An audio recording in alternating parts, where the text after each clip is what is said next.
Right, I don't want you to run away screaming when you see what I've got in my hand today, because it's not what you think. It's not yet another chapter on sharpening this. That ship has sailed, it's done, it's sharp, it's working now, except, sorry, I've got to do some cunning manoeuvres here. Whoa, that'll do. Right, the other day when I was out doing some hedging with my fantastic newly sharpened pole trimmer, it was very sunny and very hot, and the gaffer tape repair, the tape, basically the glue melted. As you can see, keen observers will notice that it's got grey gaffer tape on it now, because I retaped it and carried on working, but that melted as well. So today's thrill-a-minute ride is not going to involve sharpening. It's not going to involve replacing the handle with one I've bought, because that would be far too easy. It's going, let me just see if I can balance it somewhere. Am I back? Yes, I'm back. It's going to involve trying to fix the existing hammer. It's going to involve trying to fix the existing handle using an exciting new toy which I bought and which has come only this very day. So let's have a look inside, which means you have to point you down the way. For I have bought for, I think it's 35 quid at the minute on Amazon, but when I got it there was various vouchers and things, so I think it came out at just under 30. Anyway, a plastic welding kit, but not just your ordinary plastic welding kit, because it's a cordless one. Shimoli. So it's come with few packets of welding rods. It's got a soldering irony tip and the one that heats up the staples. I just charged this up. Let me show you in full action. I don't know how good the soldering tip will be at heating up, but this is quite good. You slide it forward, press the button, and can you see smoke? Can you see it red? So let's get the handle off, get it cleaned up, and then we'll see what we can do.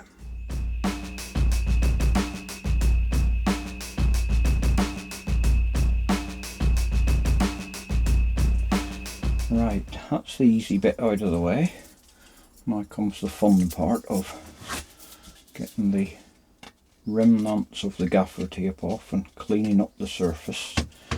I've got some brake cleaner, I've got some Pretendy Scotch-Brite, and if that doesn't get it off, I've got some acetone for the nuclear option, although acetone won't be very good for the plastic I don't think, but who cares. So you look down the way. Stop frame this baby. It's not stop frame, it's time lapse. Why do I keep calling it stop frame?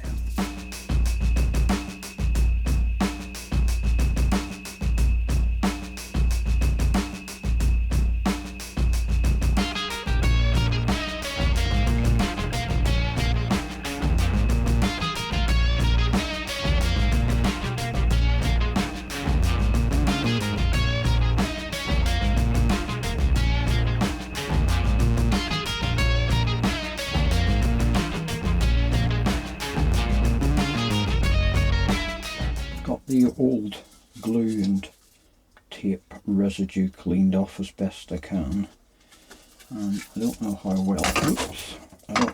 well it shows up on camera, but because I've had to roughen the edges as well, it's not a perfect match and join between the two halves, and it also looks like there's not much meat in there as such. Same with the other one. And also because of the ribs,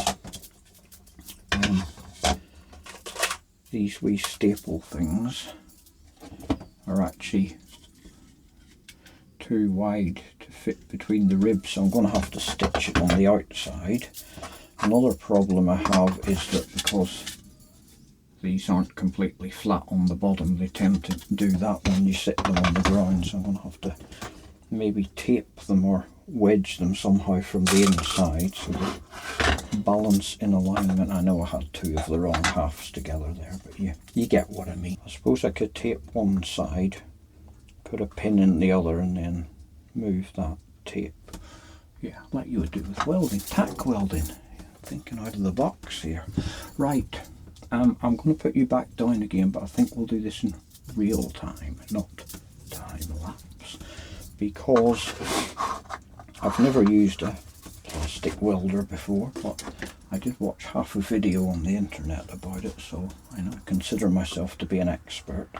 See if we can tape this in position on one side and then weld the other side. And Vicky versa. Do you know Vicky? Great girl. Great bunch of lads. Right.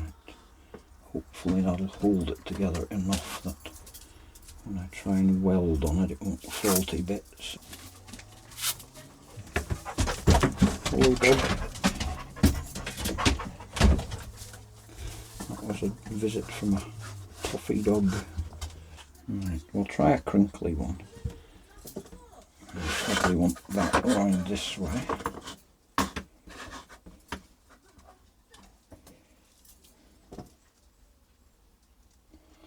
Hope this is picking up on camera, because I'm sure it's going to be a thrill a minute.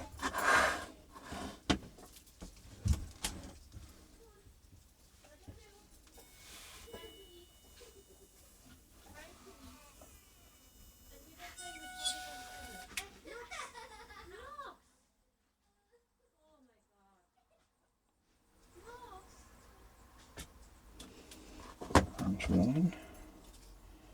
We didn't go through on the other side. I'm a professional already.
Before I do the other half, I'm going to stop the camera and waft some of the fumes out of here. In fact, sod wafting the fumes, why don't we just do it outside? God, but sometimes you're a dimbo. That was the whole point of buying a cordless one, wasn't it? That we could weld plastic in the great outdoors, like our ancestors did.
Right, that's those two done and turned into porcupines.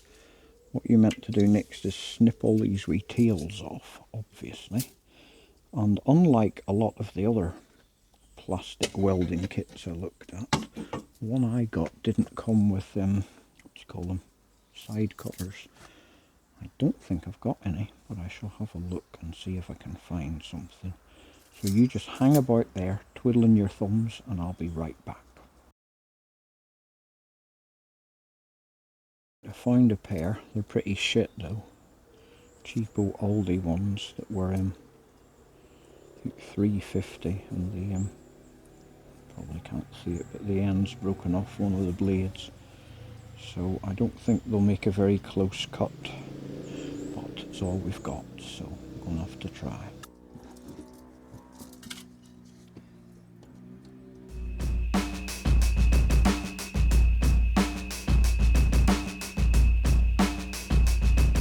I mean, God's sake, these barely cutting a tiny bit of staple. I've got my Knipex mini bolt cutters, which won't have any trouble snipping these, but they won't go very close to the wire, or to the plastic I should say.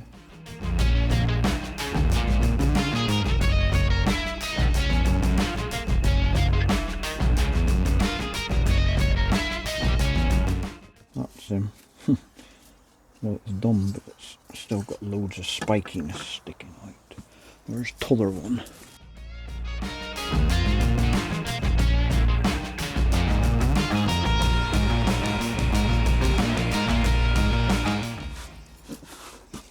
Right, there we go. They're both a bit porcupine-y still because of the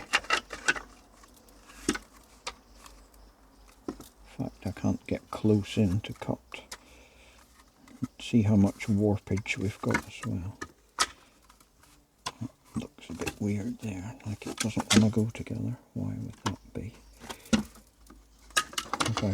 I think I've actually put one of the staples too close to the edge here.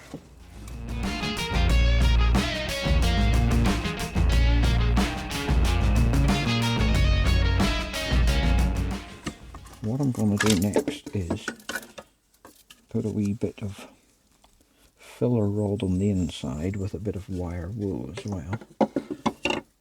But first, before I do that, I need to make sure that nothing sits. Oh, wait a minute, the metal bar sits in there, doesn't it? So as long as I stay below the level, it should be okay.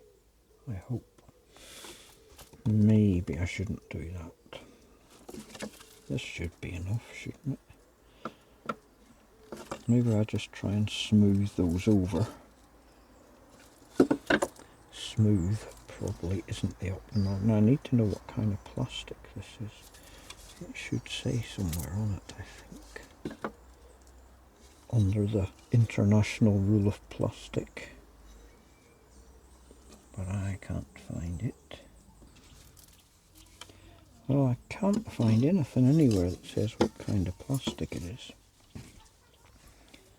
I thought they all had to say for recycling purposes, but I can't see it anywhere. Well, what have we got here? I mean, how would you know what feels like it? I've got PP, I've got PE, and I've got ABS. Isn't ABS what everything's made out of? Or did I just make that up?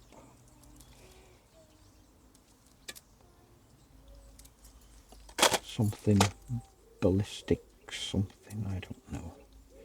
Did I just make that up as well? I'm just making shite up everywhere today.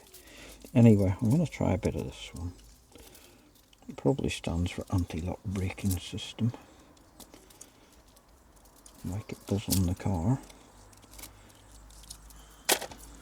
But I think I've heard of ABS plastic. That's my sole criteria for guessing it's the one to use, because I've heard of it. Now, how is this going to do at heating up a soldering iron tip? It's might be more of a challenge for it than heating up a tiny piece of thin wire.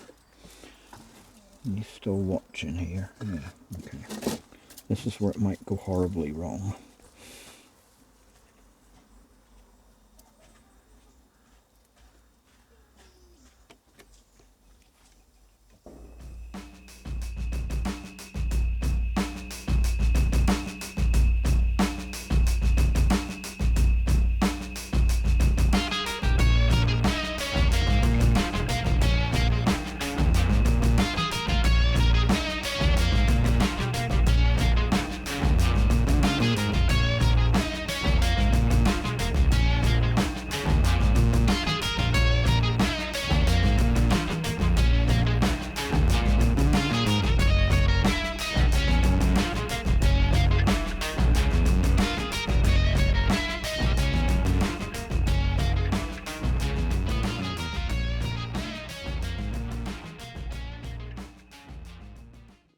Let's do a wee bit on the inside, but I'll have to keep it really flat so it doesn't impinge on when the bar's going. A bit tricky to stick it propped at the right angle so you can see the thrills.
Right, that'll do.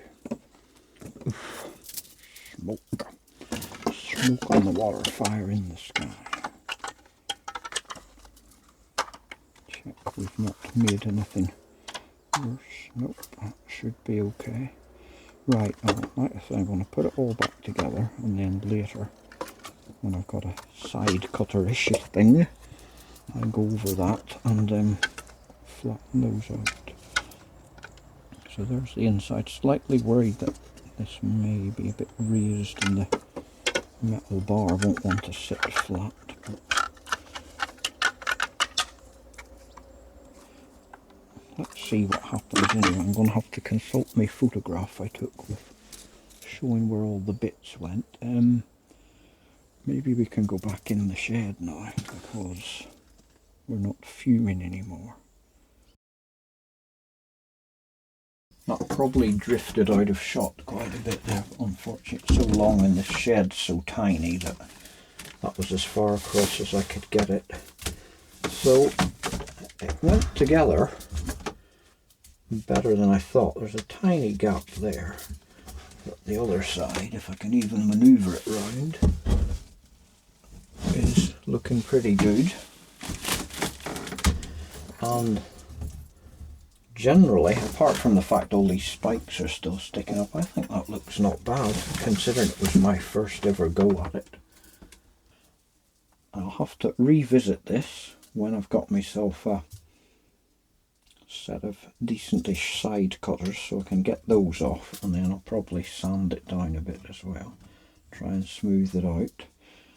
But for now, I think we're good to go. Here we are the next day. I went down a bit of a rabbit hole last night looking for snippers, end cutters, flush cutters, side cutters, middle cutters, bum cutters, whatever, and almost convinced myself I needed to buy a nice new pair of Knipex ones, and then I thought, don't be ridiculous, Stuspot. You've already paid enough money on tools recently.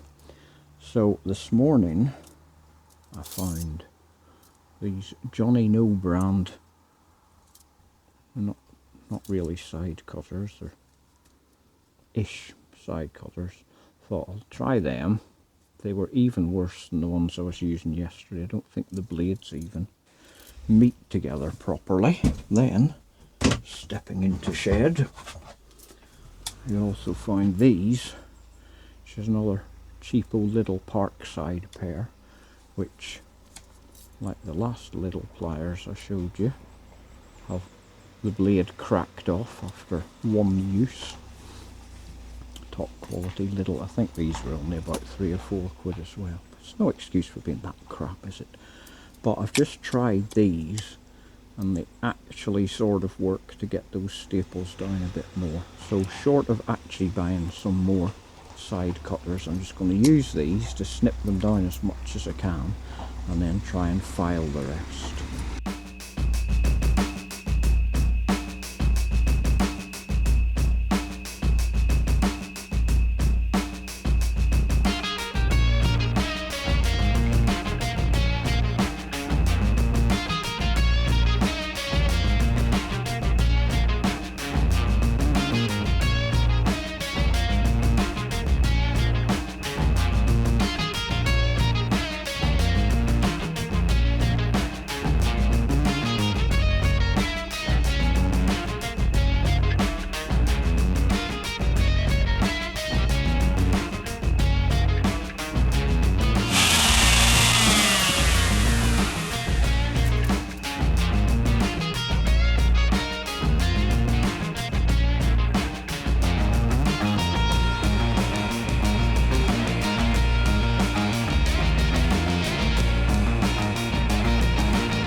There we go.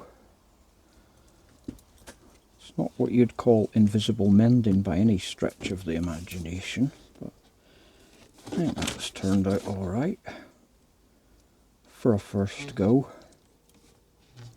I mean, if you were doing this on something like a bumper or a car, you'd put a load of body filler over it and sand it down and paint it and make it an invisible repair, but I'm not going to do that on this, but it feels nice and smooth. So there you have it, that almost sneaked into being yet another repair video on the Makita pole trimmer, but luckily it segued neatly into being a mini review on that plastic welding kit, and also a fun and frolics laugh at me trying plastic welding for the first time. So yeah, I think it's a decent wee kit. Might be a bit dear at 35 quid, but like I say, I got it with a voucher, something. It came to just over, just under 30 anyway. Bearing in mind that the corded ones are anything from like 12 to 20 quid or whatever.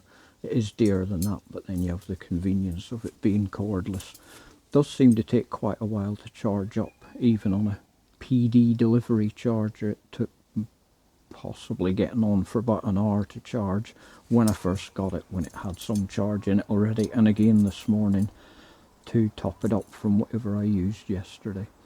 So that may or may not be a good or bad thing, because it could indicate that it's got quite a decent high capacity battery in it. It did all I did yesterday. I'm pointing over my shoulder because that's where yesterday lives. It did all I did yesterday, and still had juice in it at the end. So I think it's, so far, it's pretty good. As with a lot of these kind of no-brand Chinese products though, it all comes down to how the batteries last, because unfortunately a lot of the time they're quite good at the start and then the batteries give up and die after a few months. So we'll see how it goes, but for now it's a, for me and a for you for watching,